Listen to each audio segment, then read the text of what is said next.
So, I hate doing that. That's going to be the first one. We're going to do a video 101, or 102 and 202. It is what it is.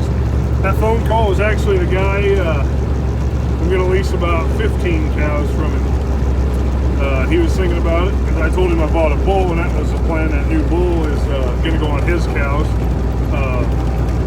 Mainly because he's a yearling bull. I don't want to turn him loose on 30 cows. I think that'd be too much for him. Get this set. There we go. Maybe that'll work.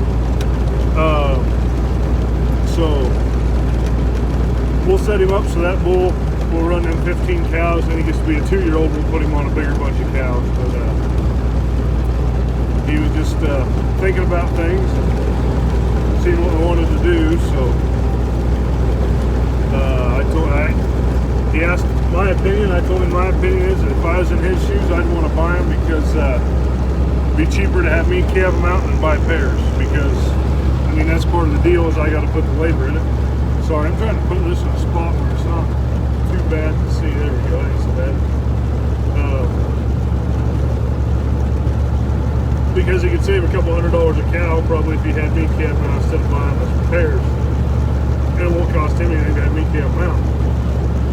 So I asked him if he wanted to go buy him or if he wanted me to go buy him or something. He goes, well, I don't want to go buy him. He goes, I don't sit in the sale barn. Sometimes they won't cattle buyers. They see a new guy and they'll run you up just to run you up for the sport of it. I said, well, just, I don't know if you want to call me selfish or picky, or I'd just as soon go buy them, like sit in the barn and buy them myself, because that way I know what they are and what we got and what we're dealing with. I don't want, don't want trader cows, or you know what I mean. I want to buy good cows, and he wants to buy good cows, so that's the deal. He's going to get her situated, what he wants to do in the next few days. Tell me what he wants to do, and we'll see if we can buy some cows. Cows, and more cows. Here we go. Sorry, I get a little carried away sometimes. I actually, I give it too much fun stuff away. I'm not very good at clickbait videos, but, actually went to school when I was in high school. Went to school in the summer to be an auctioneer, just a week-long course. So I'm a trained auctioneer. My dad's an auctioneer. I'm actually a 4th generation auctioneer. I got second cousins that are auctioneers. We know all kinds of people. So everybody always picks on me. Well, I don't want to be an auctioneer. Dad, I deal with enough people selling seed every day. I get done with that. I don't want to go home and chase cows or plant corn, or I want to play in the dirt or chase cows, that kind of fun stuff. That's the only reason I got a job anyway, so I can do that stuff. So, nope, we got some bull yesterday, so that's the update there. And going to get cows and making a deal on some more cows. And so, little background is in pasture I've always had down here. It's in Kansas. I did a video last summer of putting up some gamma grass hay. That grass patch is in the middle of that pasture down there. So, but anyway, I've had that for 11 seasons. I bought cows 1 year before that, and I run them out in southwest Nebraska. I rented some pasture from a buddy 1 year to get started. Basically, I mean, I always had a couple cows, but that got me going good. I started buying cows. 2009 was the first year I took them to grass, which was the same year my wife and I started dating. So it's pretty easy to remember them two things, since they go hand in hand, and they still go hand in hand. My wife's an animal lover through and through, and she likes the cows. So I love cows too. I still like the farming. I'm a big believer in it takes both. So don't want to step on any toes. I know there's a lot of guys just do cattle, and there's a lot of guys just do grain. They work really well together. So anyway, back to that. So my story that I started on, and started off on another tangent. I apologize. I'm just talking, so I like to talk, so you're gonna get to hear it, or you don't. So I rented that pasture. We always run 31 cows in there. Always. I mean, sometimes if the weather was right, we'd put up a little hay or something like that if we had plenty of grass.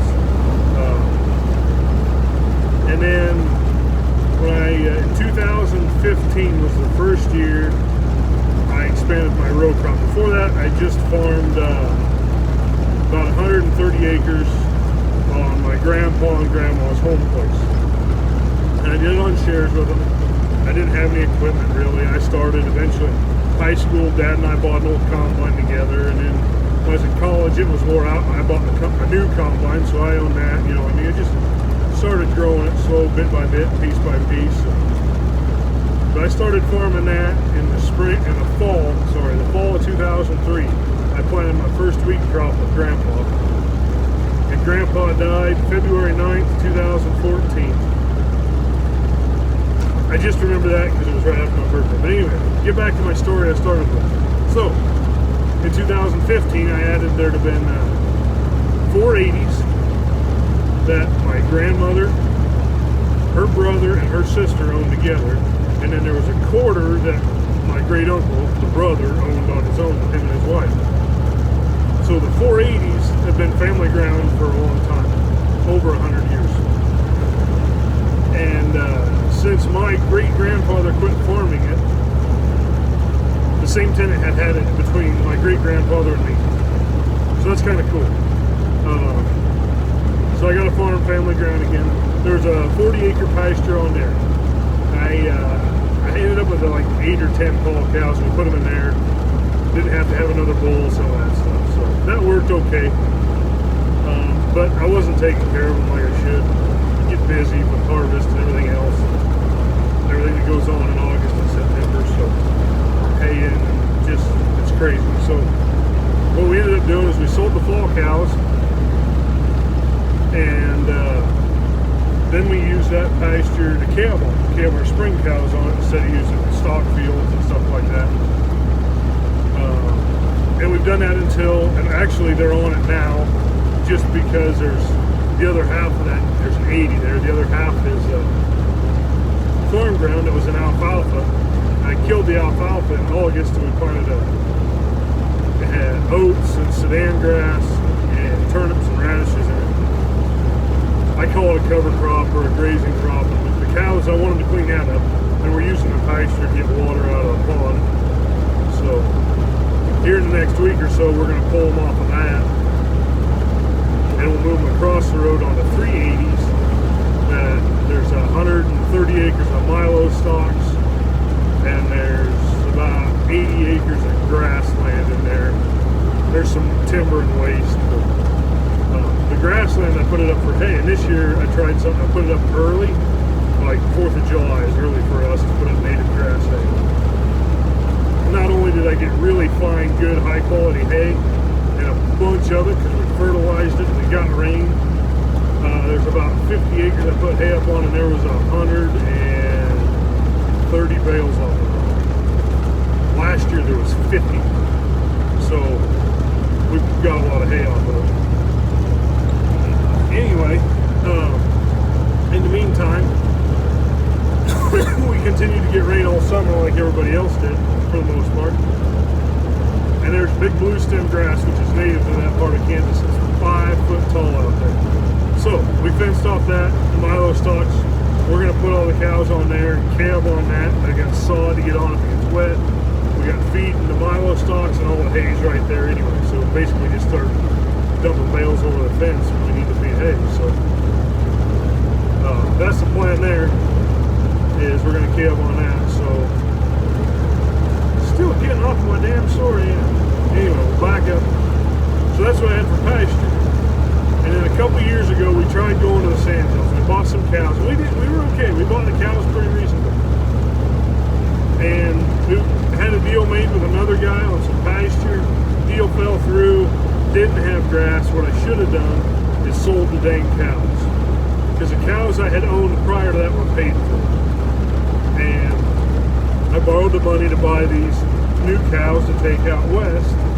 Then the deal fell through, so we didn't have grass. I should have just sold them. I could at least got my money back, you know, not costing anything, kept the cows paid up.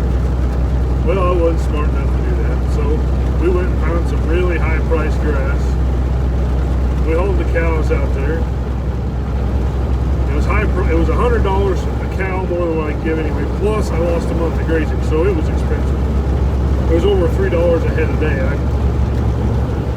anyway, lesson learned. I suppose that's how the best lessons are expenses, what they say. So what we did is we capped the cows. We got by last year, and we calved out the cows.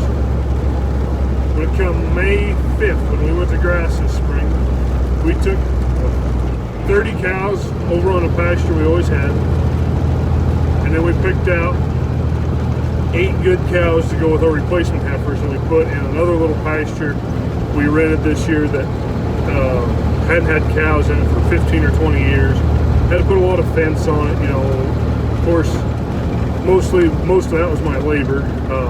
You know, was the biggest expense, but enough we could keep a few more cows so we could make everything work. So we ended up, we weaned 39 calves this fall. And by that time we'd started making deals on these other lease cows. So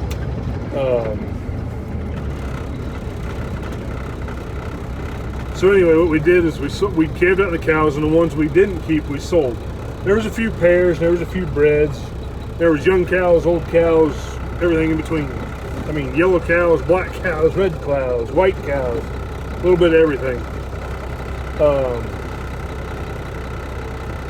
Turning here at an intersection, so I'm kind of paying attention to driving at the moment. But anyway, so when we sold those cows, we actually made enough money that we could make the payment on it the cows that we had bought. So it got us current on our cow note, because the fall before we didn't make enough money to make the payment until this spring. And I was talking to my banker. I said, well, see, I don't want to give you too many details. I'll probably give you too many anyway, but I will. You kind of need some of these to make the story make sense. This summer I was nervous about having enough money to cover the cow note and the operating note for the cows. And I told him what the deal was. He goes, well, let's see what happens. I mean, I told him my plan. He knew what was going on. He said, well, if we get to the time and you can't make the whole payment, we'll restructure the cows so you can handle it. Well, by golly, we made it. I mean, by the skin of our teeth. The check from selling the calves was $10 shy of paying it all off. So we made her just by the skin of our teeth. And I'm excited now with these lease cows. There's going to be a total between the cows I own, mine and my wife's, and the cows we're leasing. There will be around 130 calves we weaned. 4 times what we weaned in 2019. So I'm excited about that. I'm also a little worried about that, because it's going to take a lot more facility and a lot more stuff. But the fun part about it is, of the 130 cows, we're going to have 100 calves. So, rough spot in the road made the old phone bounce right out. So, we're going to have 100 calves to sell. And I'm excited about it. You know, we got a good, I'm optimistic because we are going to have a good year, I think, on the cows for sure. The next thing I'm excited about is we've got soil moisture. We've got a lot of it. And it's February, and the frost is going out of the ground. Not all of it. I mean, you behind trees or something like that, there's some frost. Sorry, I'll hold it now. But our frost is essentially gone. So I need to fix some ditches, some fields. I need to get some oats and that blend in the ground for feed, because we're going to need to feed for the cow. But I kind of fun. I don't want to say when I took this new job on that I took, it's kind of nice to get to set my own schedule, do things my way, how I need to get things done. And the part that's exciting about it is, our goal was, if I work at this job really hard for 4 or 5 years, I mean, beat the pavement, get going, pound the road, and get seeing guys, get your customer base built up. It'll keep my employers happy, and at the same time we can build the farming and the cows, and maybe in 4 or 5 years, you know, the amount of hours it takes me at my day job is small, say 2 or 3 days a week instead of 6, and I can basically be a full-time farmer, part-time seed salesman instead of full-time seed salesman, part-time farmer. So that's the goal. We hope it's going to work. We got big plans, my wife and I do. We're wanting to be aggressive. We kind of learned our lesson a couple years ago on being smart about being aggressive. But we're going to be aggressive. We want to buy land. We want to, I mean, this is probably a story for another time because these videos are going to be really long. But I'm just driving, so I'm going to keep talking a little bit. When I was in high school, before I was in high school, my dad rented a ground from a neighbor. Did a lot of haying. They had cows together.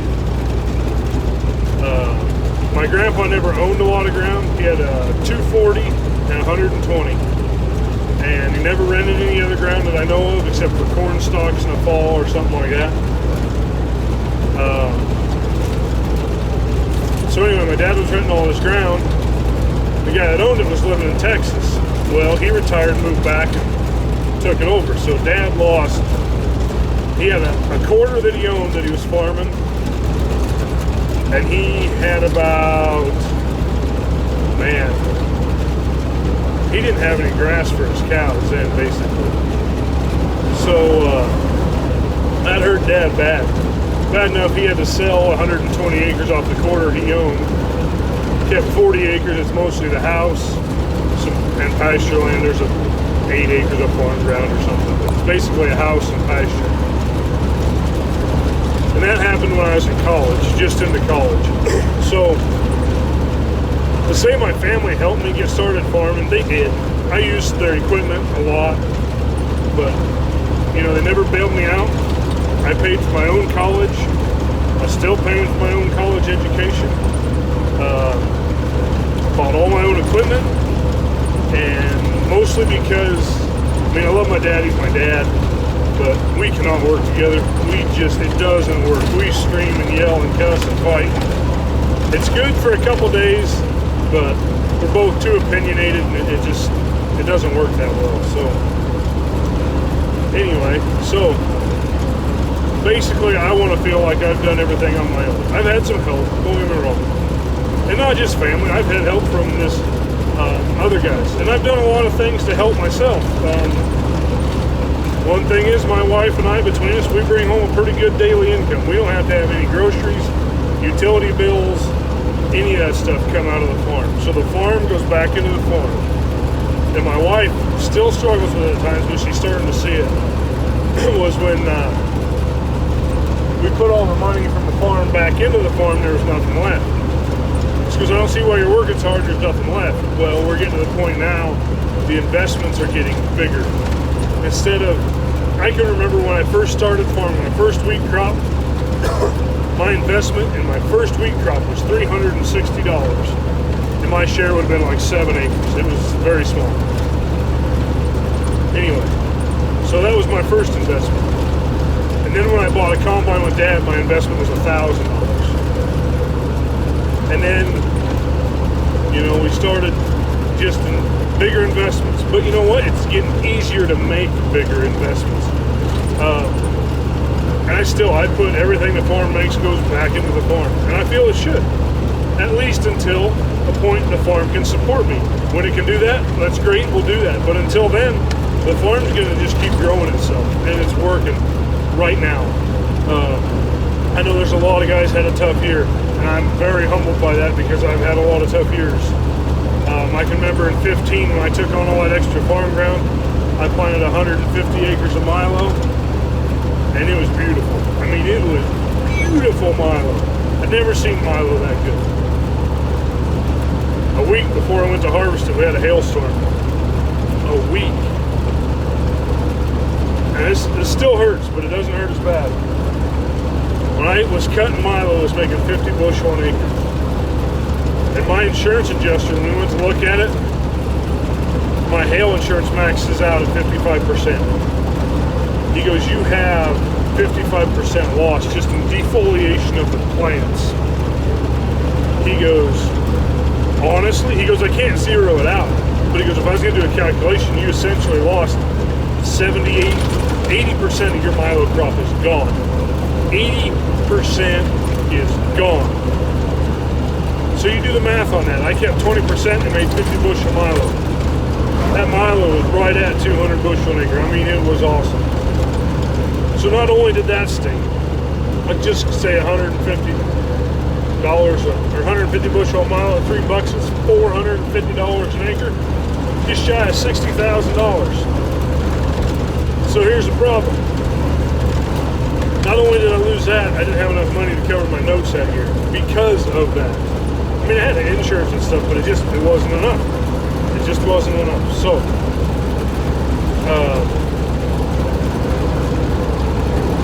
So not only did I lose $60,000 worth of revenue, I was $25,000 in a hole that I couldn't come up with. So I figured that hailstorm just on the milo, not to mention 100 acres of beans across the road that had the same thing happen, exact same thing happen to them. In fact, I had started cutting those beans, and they made 22 bushel the acre. Same thing. And Jester goes, he goes, I'm not even gonna count it. He goes, it's over 70%. It maxes out your hail. There's no point. So, and that's when beans were worth $10 yet. So, you know, there's another $400 an acre. So, figured up, I lost $80,000. And $60,000. At that time, that $60,000 would have paid off all my debt, or been my next year's operating money. So, that's only been 5 years ago. I still haven't forgot it. I'm not going to. But we're going to keep working at it.